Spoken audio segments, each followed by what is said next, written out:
কিছুদিন পর পর বাংলাদেশের সনাতনী সংখ্যালঘুদের নামে এক মিথ্যা ধর্ম অবলম্বনের নাটক সাজিয়ে সনাতনী শূন্য করার চক্রান্ত চলছে এই বাংলাদেশে।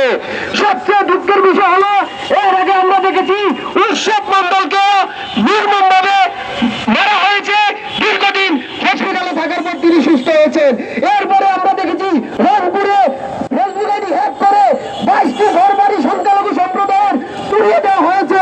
সেদিন যদি রাষ্ট্র কঠিন অবস্থানে যেত, সেদিন যদি রাষ্ট্র কঠিন ব্যবস্থা গ্রহণ করত, তাহলে আজকে এই দীপু দাসকে নির্মমভাবে হত্যা হতে হতো না। সংগ্রামী বন্ধুগণ, আজকে সংখ্যালঘু সম্প্রদায় এই বাংলাদেশে রাস্তায় বেরোতে ভয় পায়, হাতে লাল সুতা থেকে স্কুল বলে ট্যাগ দেওয়া হচ্ছে।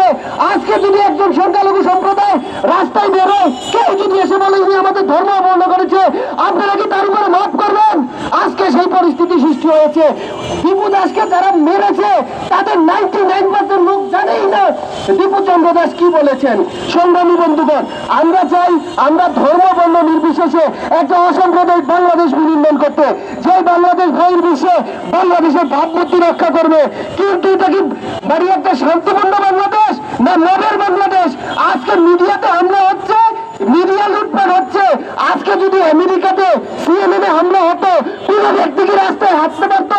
আজকে যদি ইংল্যান্ডে বিবিসিতে হামলা হতো, কোন ব্যক্তি কি হাঁটতে পারতো রাস্তায়? আজকে যদি আল জাজিরা হামলা হতো, কেউ রাস্তায় বেরোতে পারতো না।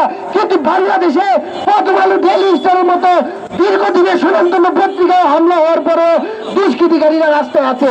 আজকে এমন একটা অবস্থা হয়েছে যে এখন বাংলাদেশকে বলা যায় যে নগর বাংলাদেশ। আজকে কর্মসংস্থান কম এবং প্রধান কর্মসংস্থান এই বাংলাদেশে নব। সংগ্রামী বন্ধুগণ, আমরা দাবি জানাচ্ছি দীপু দাসের এই মামলাকে বছরের পর বছর ঘুরিয়ে তার বাবা মাকে হয়রানি করে এত কাজ হবে না। আমি দাবি জানাচ্ছি স্পেশাল আদালত গঠন করে ফাস্ট ট্র্যাক আদালতের মাধ্যমে অতি দ্রুত অপরাধীদেরকে আইনের আওতায় এনে কঠিন শাস্তি দিতে হবে। আমরা দীপু দাসের মতো আর কোনো ভাইকে হারাতে চাই না, আর কোনো সংখ্যালঘুকে হারাতে চাই না।